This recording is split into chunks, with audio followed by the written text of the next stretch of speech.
All right, just double checking because I want to make sure that I got you when you came in. Still no Damon, right?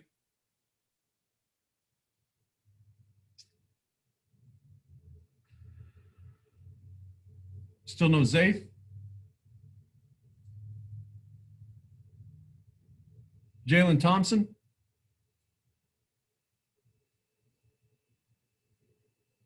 No Alyssa yet? And no Sheila yet, right? Okay, they come in, we'll let them in. Happy September already to you.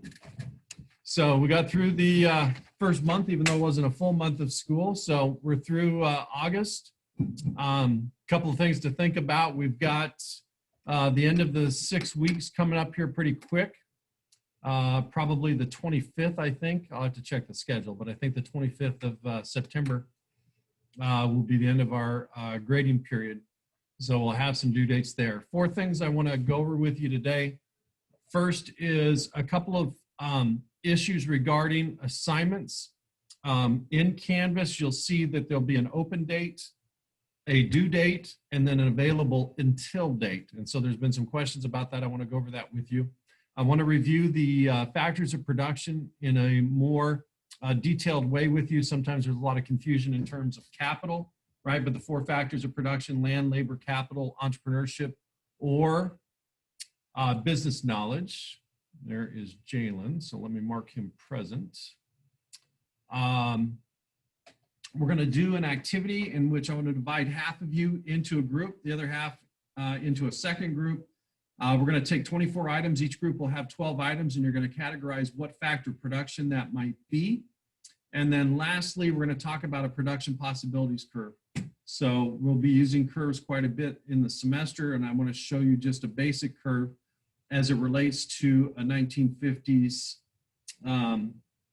debate during the Eisenhower administration. So remember, Eisenhower was a general in World War II. Both the Democrats and the Republicans, right, tried to get him to run for president on their ticket because he was so popular. He ended up running as a Republican.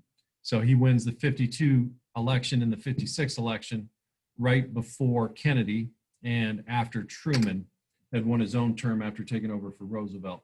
So those will be the 4 things that we cover today. 2 assignments. One, we'll be able to do the group assignment. If you write everything down, you'll be able to submit that as soon as we're done with both groups presenting their categorization. And then the second one, you'll have 1 assignment before we meet again next Wednesday. Next Wednesday, we will do a review game online together, and then I'll show you how to take your assessment. So your first assessment will be next week, and we'll sort of do an overview of everything in Unit 1.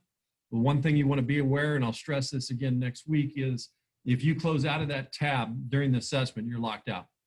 So all of your notes, everything that you have that you'll be using for the test, make sure that you have that ready, because if you close out of that tab, even minimize it, you're going to get locked out and won't be able to get back in. All right, any questions so far? Don't forget that you can check the YouTube channel if you miss anything. You want to go back and review anything, you can do that. Go ahead and open your Canvas page to this course.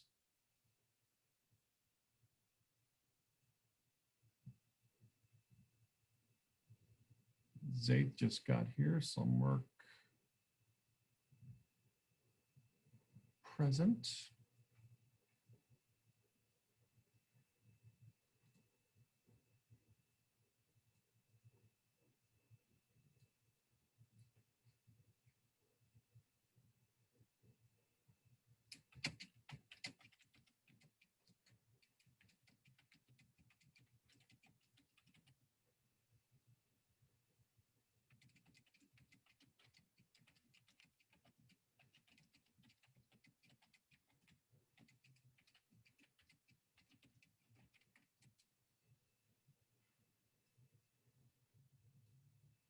Okay, so let me share my screen and get on student view. All right, so a couple of things that I want to go over because this has come up a couple of times. So in Canvas, in case you don't remember or don't know, down the right-hand side are things that you need to do. So things for your classes. If you're in the econ class, this would be everything for econ. If you do your dashboard, and of course this is student view, so it won't let you show that, but let me get out of that for just a second. It'll show you everything that you need to do for all your classes. So if you wanted to see everything you need to do for all your classes, you could do that. If you're in econ, your dashboard is going to show you everything you need to do for this class. So a couple of things, right? We've had generally 1 or 2 things a week. The first week, the 17th, we did the Canvas and school email to make sure that you can communicate with me if there's an issue. Your homework assignment for that week was the individual assignments and logins, making sure that you could get into GoFormative, making sure that you could get into Edmentum. Last week, we had you take a look at scarcity and opportunity cost, and then a general overview of market or economic systems, excuse me. And then this week, we'll do factors of production and market economies. Now, when you look, all of these have had a due date. and all of them had an available on or open on, right? So here, if you go to the assignments tab, you can see these are overdue assignments that myself as a test student has not submitted. So Canvas and school email is what we did the first week. It was supposed to be due that Friday. Individual assignment and logins for Edmentum, Go Formative, were supposed to be due the following Monday. Monday the 24th started the second week of school. Last week, we did scarcity and opportunity cost along with economic systems. You can see that due date was on Monday, 2 days ago, the 31st. But if you notice here, and what I want you to notice is because of the uniqueness of the situation and the fact that until we get to the time for progress reports, these assignments, no matter where they're at, are all still available, right? They're all still available. So if you have missed something, if you did not finish it, right? Factors of production will be open till the 8th. Even the things we did the first week of school, open until, available till September 4th, which is Friday. So these items are still available for you to turn in. That means you can click on those icons or headers in Canvas and then send those out. All right, you can sign those up and send those out. So make sure that you're aware that those are still available for you. Any questions on that? Okay, so the second thing that I want to share with you is what you should do in terms of organization with Canvas. So let me get, this is your student view again. Remember that you have your assignments under your learning modules here, or you can go to modules here. Now, the one thing that I tried to do is keep it very consistent so that you don't have to go looking for whatever you're supposed to be doing for this class every week. Every week, you know it's going to be in the same spot. It's going to be in modules. So unfortunately, the way the Canvas is set up, your newest or most current module is always going to be scrolled down to the bottom, right? But I have kept this consistently the same. Week 4, we'll have a new module. It'll be down below week 3.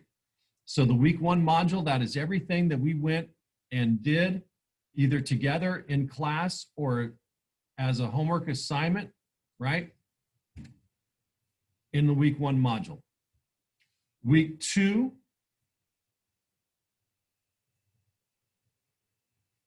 everything that we did last week is right here, right?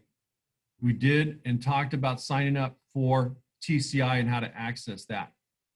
We looked at the importance of scarcity and opportunity cost. Saw a short video clip, previewed economic systems. You were to do scarcity and opportunity costs and economic systems. Both of those were in your Plato or your Edmentum login. Those are both still open. And so when you see these modules, and this one, week 3, was available to you last Friday, you could have previewed it and saw what was available. Basically, right, you can click in and see what we'll do this week. In the module, once you're in the module, if you click next, right, it'll take you to the first thing we'll do. So, as I said, we're going to go over the factors of production, give you a short overview of this unit, talk a little bit about what we are going to try to do with curves and graphs. And then we're going to do a little group assignment with categorization of some items and putting them into the proper factor of production. So I'm going to go over a couple of things here. And one more just come into the room, just a second. I want to see that.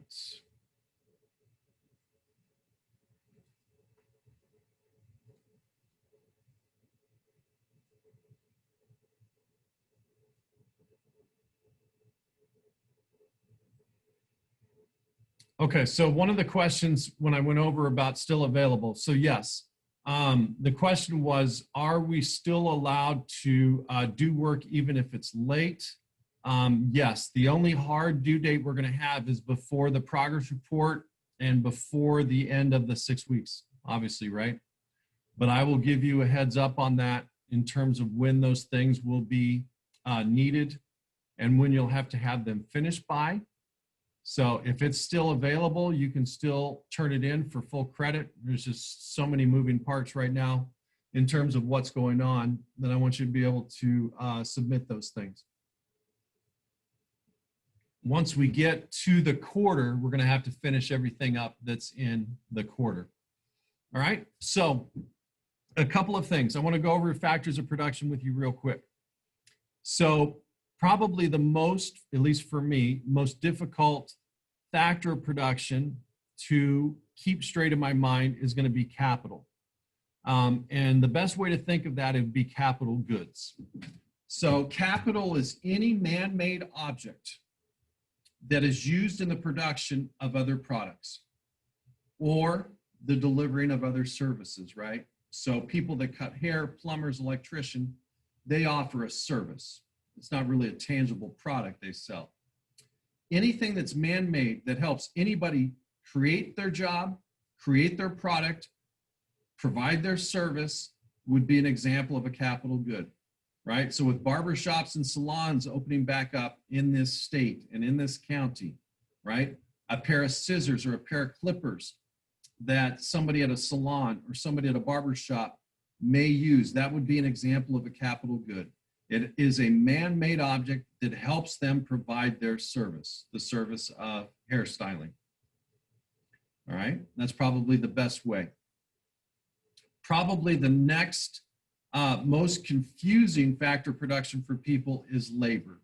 Labor, because it can be divided into two different categories, human and non-human, human and machines, basically. So labor is any form of human effort exerted in production, also called human resources sometimes, or referred to as human resources sometimes. But this labor, right, and from the Industrial Revolution on, basically, has been human or machines.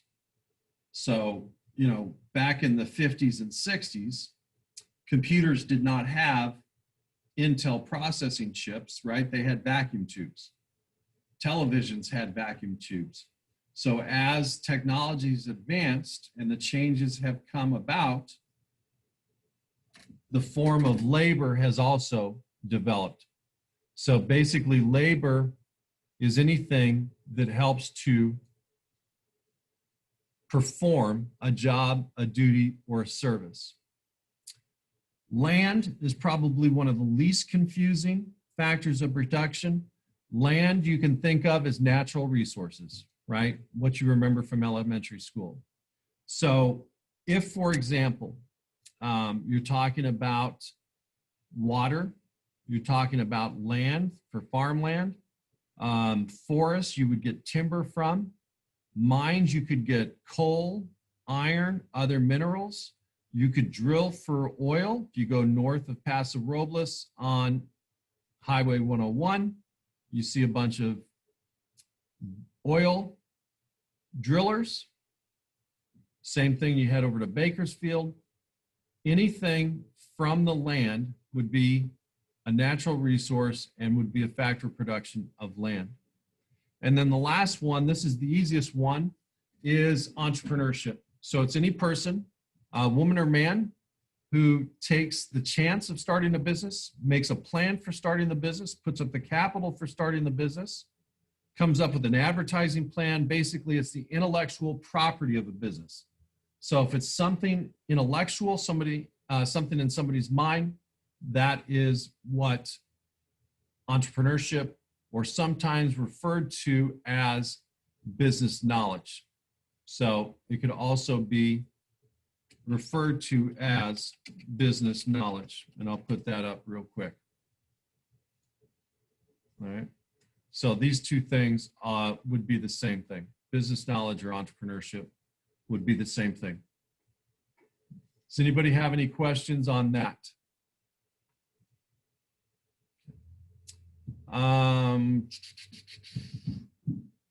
Somebody asked in the chat room, when is the test again? So the first test, I will open up next Wednesday for you. We will do a review game, online review game, and go over everything that will be on the test next Wednesday during class time. And then I'll show you how to access the assessment. Any of the notes or assignments that we've done, you can print out or use your handwritten notes on the test. It shouldn't be that hard, especially with all of your notes and everything available to you. All right, but that'll be next week, and it'll be open for at least 7 days. So it should be a good deal there. Any questions on factors of production? Okay, so I'm going to show you a short clip, and hopefully this goes well. If not, the closed caption will be on, so if it skips a little bit, but this will be a general overview of Unit 1 before we do our group activity. Close as many windows as I can.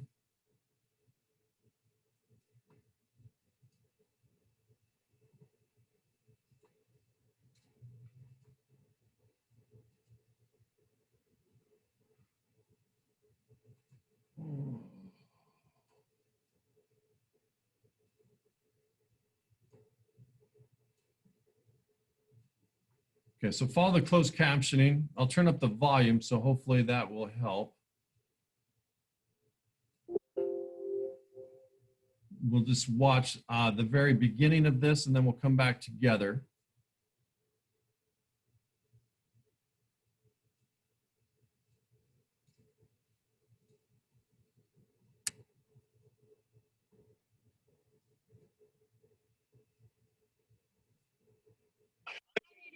I'm the host of Crash Course Economics. Stan? Co-host. Oh, awesome. Brilliant. Well, anyways, we're making our Crash Course Economics series at the YouTube space in lovely Los Angeles, California, because Mr. Clifford and I are both from Southern California. Yeah. Who are these no-names? Where are the Green brothers? If there aren't any Greens, I'm unsubscribing. How can you unsubscribe? What is this, some kind of a moving newspaper? Oh, did we just get heckled by the Muppets? Sounds like it. Hey guys, listen, don't feel bad about not being green, okay? That's crazy. Hi guys, listen, being green is great and everything, but being Adrian and Mr. Clifford, well, that's great too. And in fact, you know, guys, it's not easy being green. I think I could sing a song about that. Can I sing with you? No. We can't afford the licensing agreement for that song, guys. Economics. Oh. Sorry. Well, okay, well, in that case, why don't you guys just introduce yourselves? Okay. I'm Mr. Clifford, and I'm a high school economics teacher and YouTuber. I'm going to focus on teaching you the theories and graphs of economics. You know, the textbook stuff. And I'm Adrian Hill. I'm a senior reporter for the public radio show Marketplace, and I'm going to focus on showing you the real world applications of economics. You know, the good stuff, the really fun stuff. Hey, we're both fun. We're definitely not going to teach economics like this. Welcome to Crash Course Economics. I am thrilled to be teaching you this fascinating subject. I'm sorry what I do, but that's why people hate economics in high school and college. Anyway, Statler and Muller have a point. The most important question in economics is, where's John Green? I mean, everyone knows he won a bronze medal in economics at the Alabama State Academic Decathlon. Well, John Green isn't hosting because economics. I'll explain later.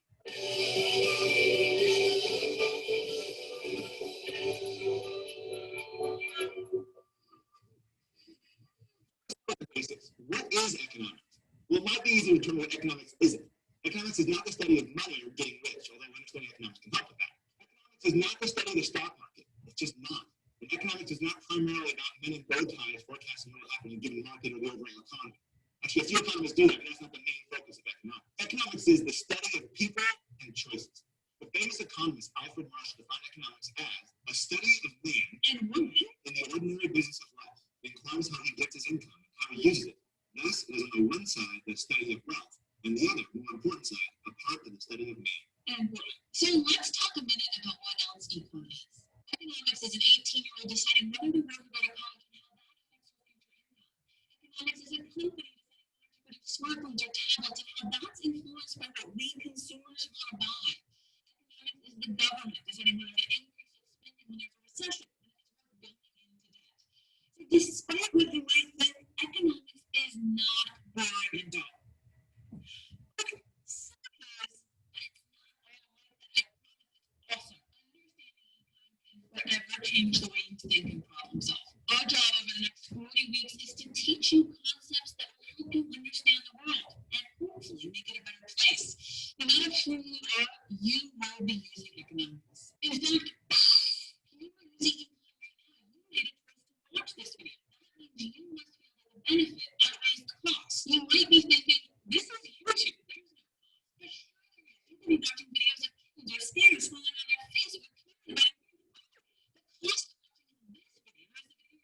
auction the value of the next best alternative. Economists call it opportunity cost. If you're still watching this video, it means that you believe it's the best use of your time. You wouldn't be watching it. But what if I'm watching this at school? What if I'm forced to watch this? Well, you're not forced to go to school. You could drop out. You could move to a country that doesn't have compulsory education. But the cost would outweigh the benefit. You're not forced to actually do it. You could close your eyes or put your head down. Now let's talk about John Green teaching this course. John is an entrepreneur. He writes books, runs the activity, and creates movies, but he can't do everything he wants to do. He looked at the benefits and costs of his choices, and in the end, decided to spend more time writing books. So, Mr. Clifford, the teaching technology. And believe it or not, we just come to two most important assumptions in all of economics. First, the idea of scarcity. People have only lost resources. And second, everything has a cost. And if these assumptions are true, then we don't analyze our choices and get the most money out of resources. That's economics. Right, but let's go back to the idea of benefits and costs. About 30,000 people die in the U.S. Is there a way to ensure there will never be another traffic fatality? And first, everyone around. That would solve the backlash problem. Do you want to decrease the number of people convicted of murder? You can kill off all the evidence in an ethical way, of course. But before you decide to terrorize the lives of millions of beautiful elephants, wait a minute for a second. Each of these solutions is absurd because it costs clearly outweighs the benefit. Traffic fatalities are tragic, but we don't prevent them at all costs. You know that driving has risks. That you might get in an accident, but you still drive. First, who's going to walk to the gym and walking home with heavy groceries in your bag? Countries can have everything. So the first are the benefits and costs of our decisions and choices. So let's look at another example. Military spending in the United States is over $600 billion per year. That's close to what the next top 10 countries spend combined. They're talking about 20 active aircraft carriers in the United States. And this is half of the post-building world. The opportunity cost of those aircraft carriers could be hospitals, schools, and roads. So is the U.S. spending too much on the military? Should the U.S. focus on making guns work better? Because weapons are consumer goods. And notice the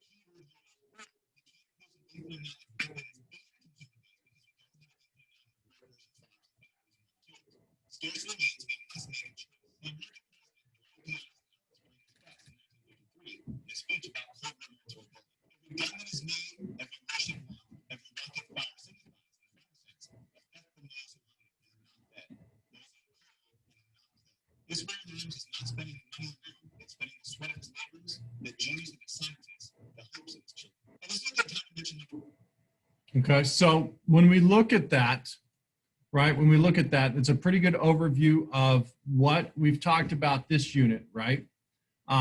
Scarcity and opportunity cost.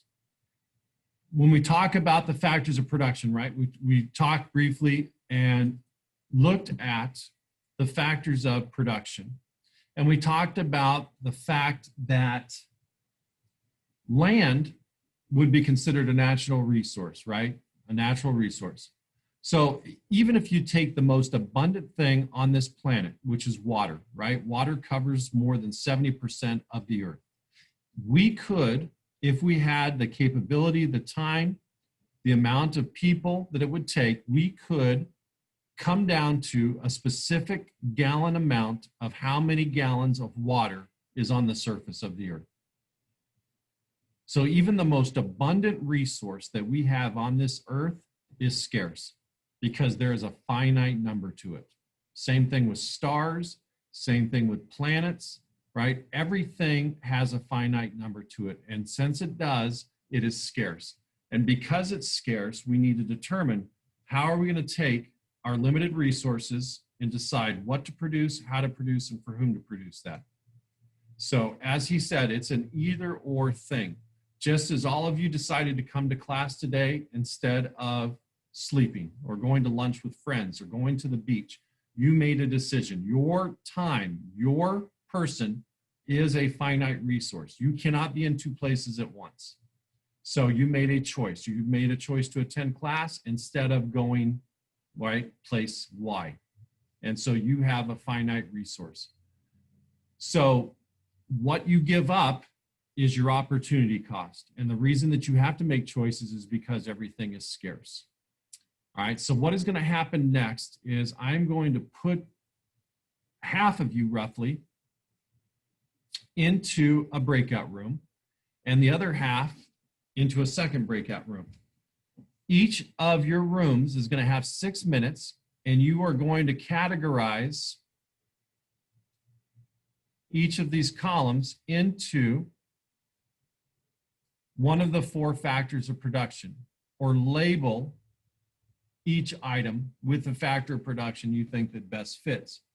So for example, in your breakout room, left-hand side will be group 1. We'll talk about salt and pepper. Pepper is made from peppercorn, right? That comes from the land. Salt used to be used to dry or cure meat so that it wouldn't go bad. That would be a form of labor. Salt and pepper you would find at most tables at restaurants. It's a form of capital, right? It's a finished good or service used to, right, season your food more to your liking. So in this example, right, salt and pepper could be one of 3. Second group, you're going to have the right-hand column. So let's take, for example, water. Water obviously comes from the earth, factor production of land. Water in hydroelectric production days, right? Water from a river would turn a turbine, right, would be used and create power. Water, if you boil a pot of water, put pasta in it, it's a form of capital, right? It's a finished good or service used to help make another good or service. So water could have 3 different uses as factors of production. So what you're going to do in your group is you are going to categorize each of these columns. I will get in the breakout room. Room number 1, you'll have the left-hand column. Breakout room 2, you'll have the right-hand column. And I'll tell you which one you're assigned to before you go in. What I would do is you can exit out of, right? If you go to escape, you can exit out of the full screen in Zoom. And I would go into the text entry. And if you were group 1, I would, as you guys are doing this, right? So we did salt and pepper on this one. So salt and pepper was basically an example of land, was an example of labor, and was also an example of capital. And so what I would do is as you decipher which one of the 4 categories or more than one categories, I would type this in here.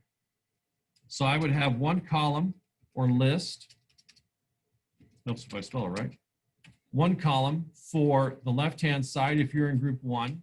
If you're in group 2, I would go down a little bit and create a second column, right? We talked about water could be land, could be labor, could be capital.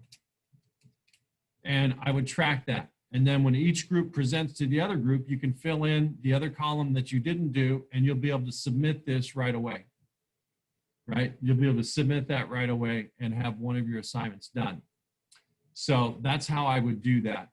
Now, in terms of the breakout rooms, I think we had close to 20. Yeah, we've got 21. So we're going to have 2 breakout rooms. One will have 10, one will have 11. All right. So Alexa, Gabriella, Isabella, Jakia, Jalen, Joe, Katrina, Maddie, Nick, Zaith will be in 1. You'll have the left-hand side. Isaiah, Blake, Bruna, Carly, Christian, Edgar, Emily, Isaac, B, Ramon, and Sheila, you will have 2. You'll have 6 minutes. I'll come into your break room and tell you which column you have again, but group 1, again, you have the left-hand column from candles down to waiters. Breakout room 2, you have carpet down to table. All right, you'll have 6 minutes to categorize that. Everybody in the group should write that down because you're all going to have to turn this in. And we'll open the rooms now. You should be joined automatically.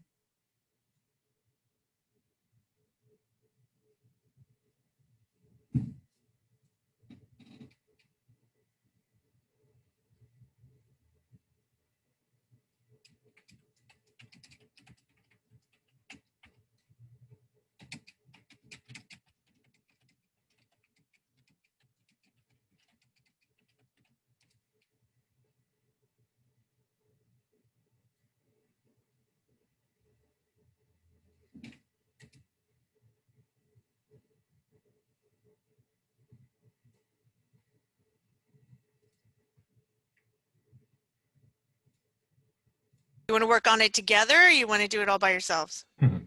Yep. Don't forget, you guys got the left-hand column. So you've got from candles down to waiters.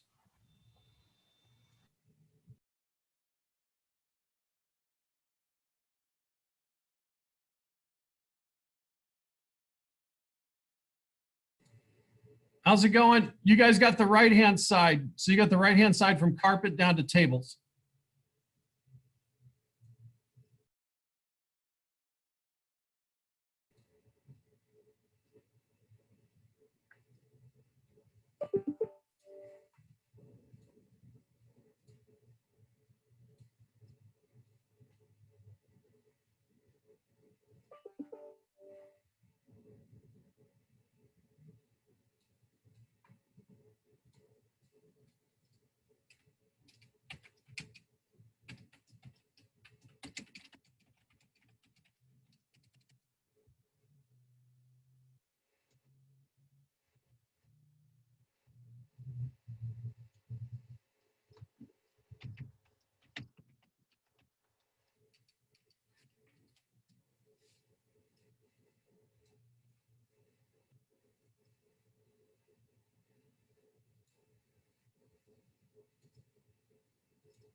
No one was really talking.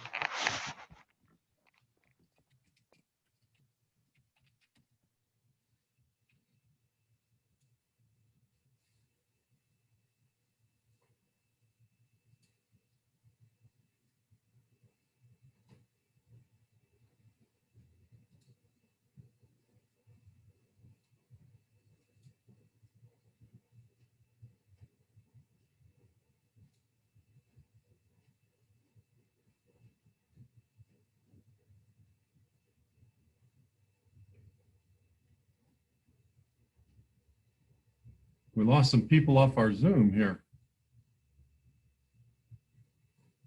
Give them just a second to come back from the breakout rooms.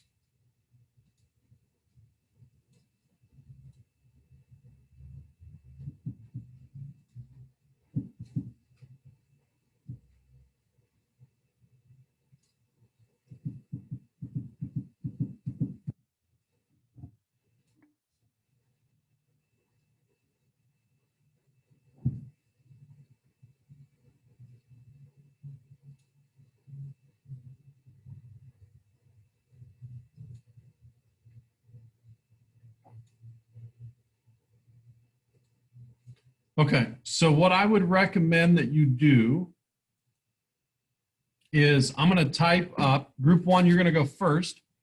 You're going to give us what you had for categories here. Group one, while you present, group two, you should write down on a sheet of paper or type in to your page submission. Remember that you can exit out of the full Zoom screen. And that way you'd be able to submit right away. And then while group two talks about how they categorize their list, group one, you can do the same. So group one, candles. What did you have for factor production for candles? I put land. Land, that's good. Also could be labor, right? If it were providing light or heat back before electricity. What did you put for cooks? Labor. Labor, good. Labor. What about food?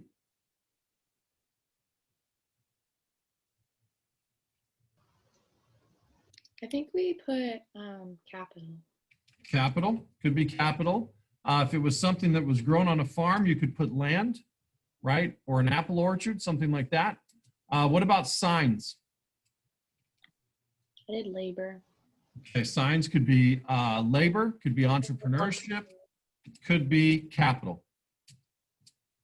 Salt and pepper we did together, right? Salt and pepper was land, labor, and capital. What did you guys have for electricity? Labor. Labor, good. Right, does amount of work. It's also a finished product, right? It's a man-made product. Electricity is generally generated. So you can put capital on that one as well. This is the only tricky one on your side, the left column there. Gasoline is what? Capital. Good. Yep, you're the first one to get it all day. Gasoline is capital. It is not land. You do not drill gasoline out of the ground. It's actually crude oil and it's refined into gasoline. So good. You guys are the first one of the 3 econ sections to get that right today. An owner of a business would be what? Entrepreneurship. Entrepreneurship or business knowledge, right? If they did some work, they could be labor. If they provided some money to the company, they could be capital. What about furniture? Labor. Labor, good.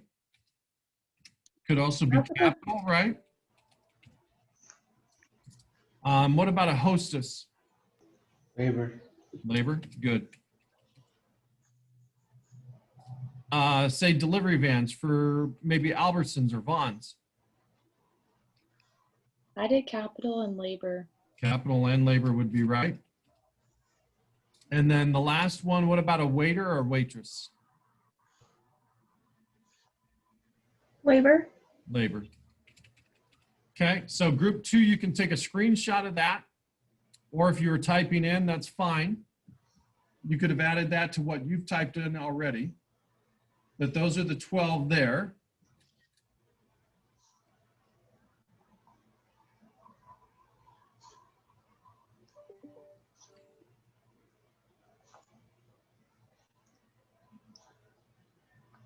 Okay. So I'm going to move that over to here. Now group 2. I'm going to create a text box for you. Move that over to here. All right, group 2, what did you have for carpet? So group 1, you should be typing this or get ready to put it down. Capital. Capital, good. It is. It's a finished good or service used. What about, say, ovens? Ovens in a pizza parlor, pizza shop.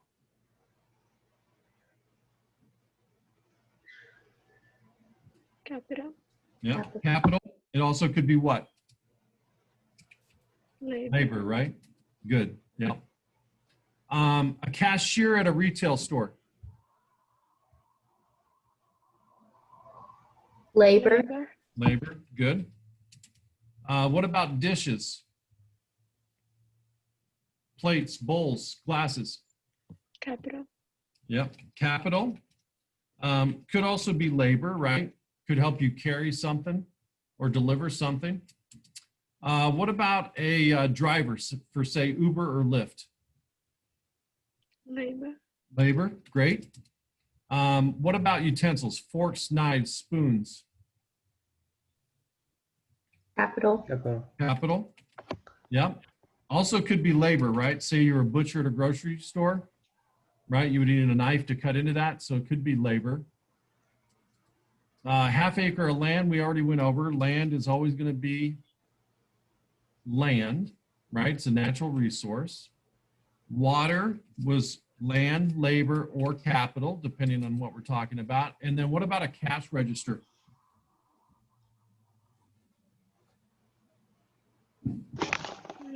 Labor. Labor, that's great. Yep. Labor, if you're talking about the actual machine, it could be capital. What about a manager at a retail store? Labor. Yep, could be labor, could be entrepreneurship. And then the one tricky one on your side is rent. Rent is always a payment for what? Capital. Close.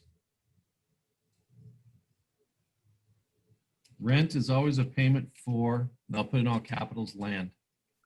Rent will always be a payment for land. And that's okay, we didn't go over that. No way you would know that. Lastly, tables. What do you have for tables?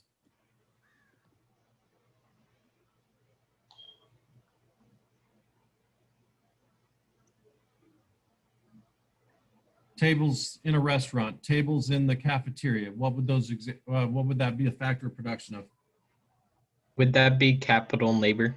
It would be. It would be capital, could be labor. All right. So group 1, group 2 presented this to you. So you can screenshot that, or if you were typing it in, that would be fine.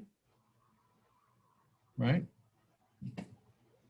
So if you screenshotted that as you typed it in, or if you typed it in, right, you could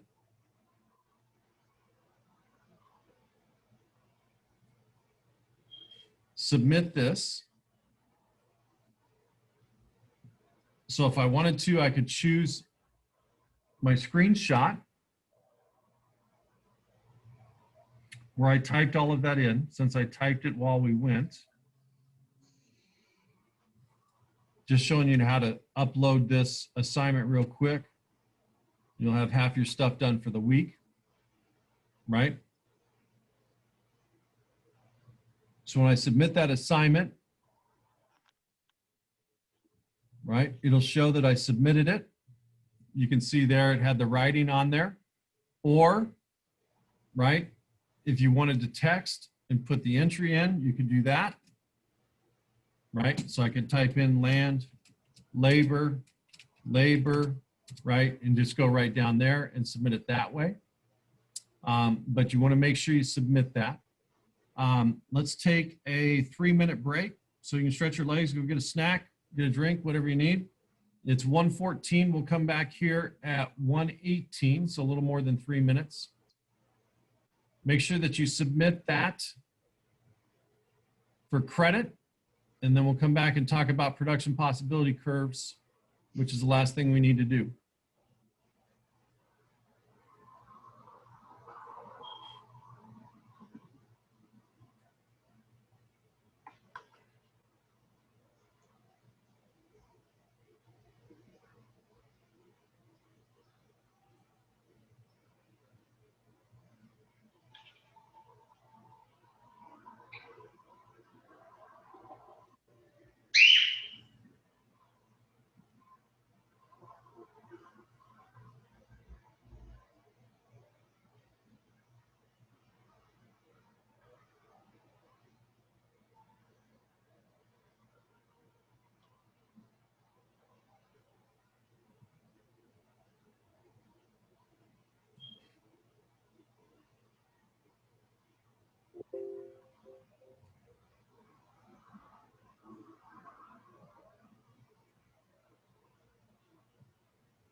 Okay, so the last thing that we need to go over is this idea of a production possibilities curve.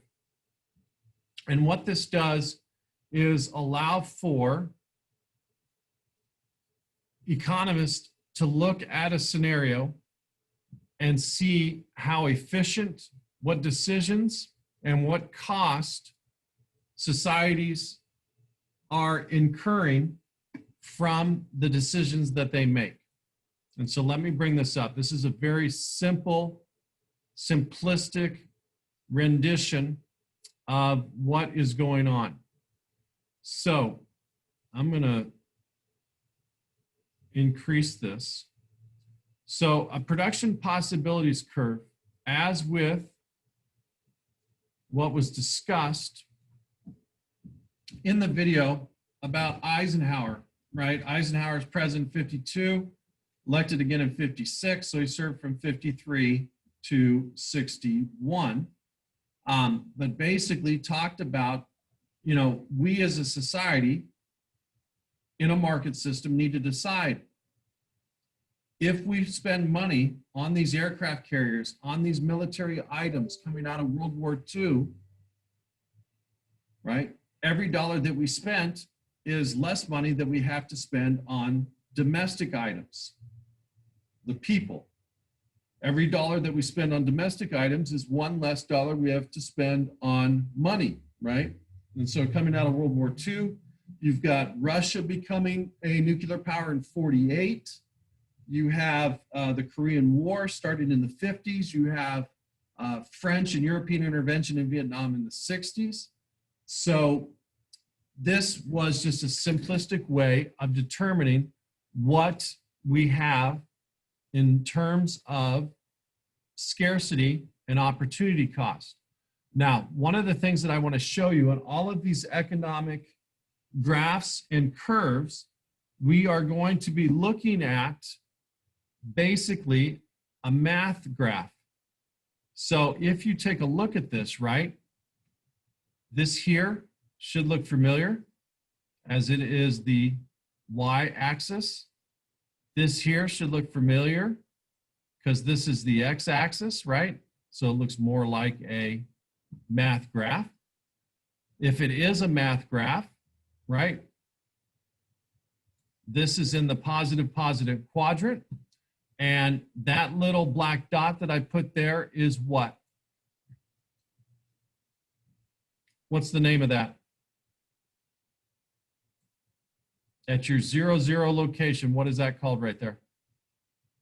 The origin. Very good. Thank you. That is the origin. So that's 0, 0. That means that the farther that we get away from this, the farther that we get away from this, the farther we are away from 0. The closer we get to the origin, the closer we are to 0, right? Because this is the positive quadrant. Y values here and X values are positive. So there are 3 areas that we need to know on this production possibilities curve. Area 1 is inside the curve. Area 2 is the curve itself. Area 3 is any area outside of there. So if we look at this and understand that that's a math graph, area 1 is that equal to, less than, or greater than 0.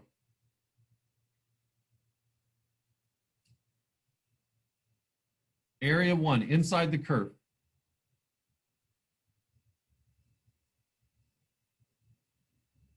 Has to be less than, right? Because it's closest to 0. Area 2, the curve, represents 100% of our resources used. In area 3, then, if the curve is 100%, then area 3 has to be greater than 100%. So there are 3 areas to production possibilities curve. Area 1, inside the curve, is known as underutilization. We're not using all of our resources to produce guns or butter. Area 2 doesn't matter where we're at, right? We are using 100% of our resources to produce mostly guns, half butter, or mostly butter. And then area 3 at more than 100%, how do we get to a point, say X, outside the curve? What would we have to add to get outside the curve?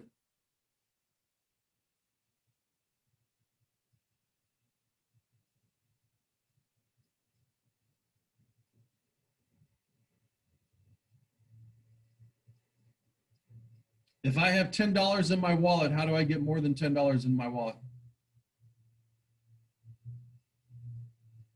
You work to get paid. I don't know. Yeah, you work to get paid. You go steal money from somebody, right? You do Yeah. something to get more money. The only way to get more money in your wallet is to get more resources. So the only way to get to point X in area 3 of a production possibilities curve is to get more resources, to have better technology, right? If you have better technology, you can produce more of a good in less time, or through a population boom, right? If the population grows and you have more workers can produce more goods and services.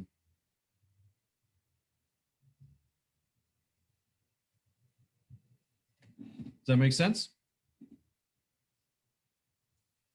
So when you look at this, right, area A, area 1 is underutilization, using fewer resources than available. The curve represented by BDC is the production possibilities frontier. That is the line on a production possibilities curve that shows the maximum possible output if we're using all of our resources, whether it's to produce all guns, all butter, or a mix in between. And then the third area is future production possibilities growth. And the only way that we get there is if we add more resources, add more labor, or have a technological increase or invention, something that makes us go better.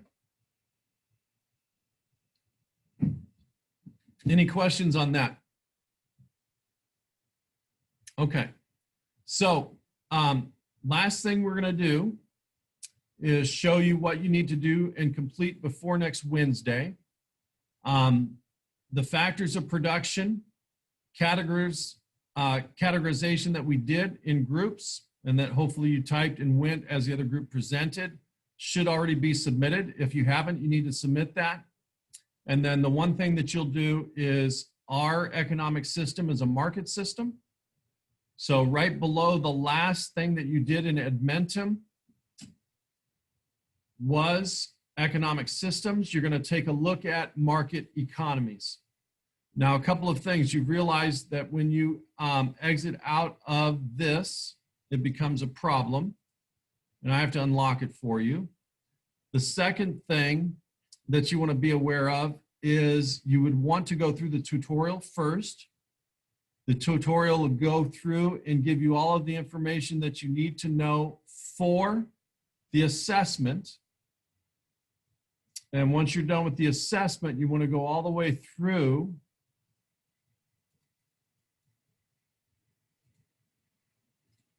and once you're all the way through, it should tell you that you've reached the end of the test. Now, the last thing is that if you are going into Edmentum, you want to make sure that you're using Internet Explorer as your browser. So your Internet Explorer is loaded on all tablets. If you're using a different device, you want to use Internet Explorer. It would be either a blue E with a yellow sort of ring around it, or it's going to be blue and blue is the updated logo. But you want to make sure that you're using Internet Explorer. You're going to run into problems with Edmentum in terms of letting it submit when you're finished, saving your work, etc., or even getting into there. So make sure that you've done that as you've gone through. So once you've done that, that's all you need to do before we meet next Wednesday. As I said, if you go to your modules, go to week 3, you'll run through everything. If the video was choppy for you, you can watch the first 6 minutes and 33 seconds of that. That's what I showed. I'll stay here if you have any questions, but that's all we have. You want to make sure that you turn in your factors of production and then do that one assignment before next Wednesday. Monday, remember, is a holiday, so there'll be no office hours. So I won't see you again until Wednesday.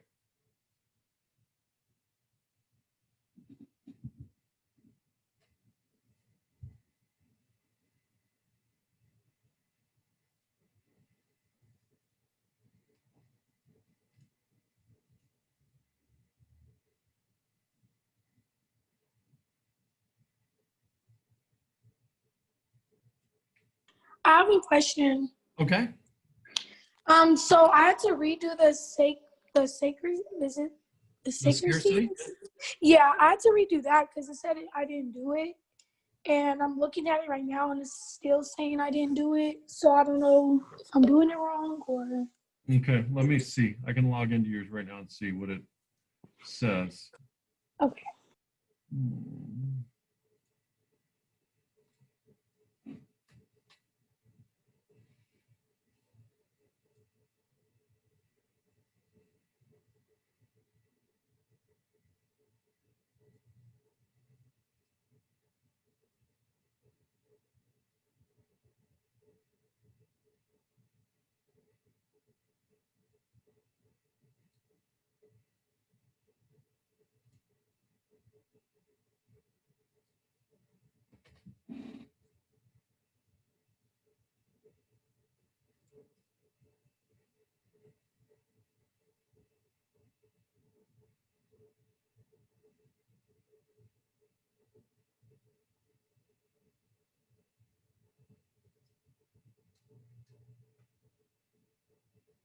Okay, I don't know. Yeah, I don't know what happened. It says not mastered on yours.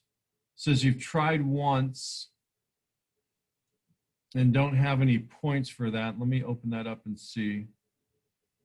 Yeah, so it's on question 1, it says you didn't answer. It says no answer provided. Just for question 1? Yeah, Is it all- for the master test or just? yeah, for the mastery test, it's showing answers not provided for you. So I'll unlock it. I'll unlock it, and you should be able to get in there. Okay. It So would it shows- make me redo the whole thing again? No, you don't have to do the tutorial again. It already says that you did the tutorial, spent an hour and 10 minutes on that. So yeah, you should just be able to click on the mastery test and go through that. Okay. Yep. So, and it's showing unlocked, so you should be fine. Okay. Thank you. Yep, sorry. It's fine. Okay. Oh, and also, do you like? Does the tutorial matter? Like, do you grade the tutorial, or is that just like a previews? Just to like. Well, the tutorial is going to go over everything that you're going to be asked in the assessment, in the mastery test. So if you go through Oh. the tutorial, you should have all the answers for the mastery test. Oh, okay.